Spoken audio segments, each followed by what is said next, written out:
கோவை ஈச்சனாரி பகுதியில் தனியார் அரங்கில் நடைபெற்ற ஸ்ரீ அபிராமி கல்வி நிறுவனத்தின் 12வது பட்டமளிப்பு விழா நிகழ்ச்சியில் சுமார் 270 மாணவ மாணவியர்கள் கலந்து கொண்டு பட்டங்களை பெற்றனர்.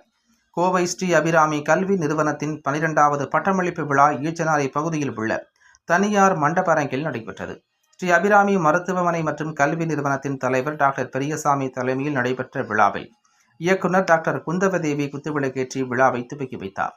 நிகழ்ச்சியில் சிறப்பு விருந்தினராக தமிழ்நாடு டாக்டர் எம்ஜிஆர் மருத்துவ பல்கலைக்கழகத்தின் துணைவேந்தர் டாக்டர் மு. நாராயணசாமி கலந்து கொண்டு தேர்ச்சி பெற்ற சுமார் 270 மாணவ மாணவியர்களுக்கு இளங்கலை பட்டங்களை வழங்கினார்.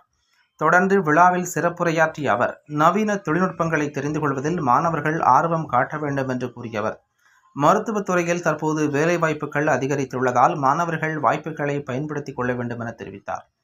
முன்னதாக விழாவில் கௌரவ அழைப்பாளராக பேராசிரியர், எழுத்தாளருமான, தன்னம்பிக்கை பேச்சாளருமான முனைவர் பர்வீன் சுல்தானா மாணவ மாணவிகளிடையே உரையாடினார்.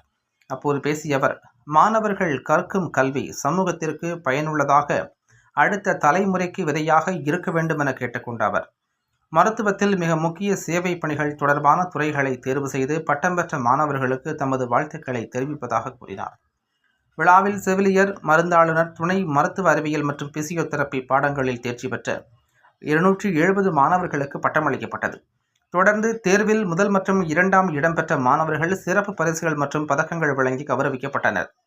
விழாவில் ஸ்ரீ அபிராமி மருத்துவமனை மற்றும் கல்வி குழுமங்களின் இயக்குநர்கள் டாக்டர் பாலமுருகன், செந்தில்குமார் மற்றும் மருத்துவர்கள் உமாதேவி, சுசரிதா, டாக்டர் அரவிந்த் பாபு, ஜெயபாரதி, ரேணுகா, ஜீவானந்தம், நரேஷ் பாபு, குகன், பேராசிரியர் மணிமேகலை உட்பட துறை தலைவர்கள், பேராசிரியர்கள், மாணவ மாணவிகள், பெற்றோர்கள், அலுவலக பணியாளர்கள் உட்பட பலர் கலந்து கொண்டனர் என்பது குறிப்பிடத்தக்கது.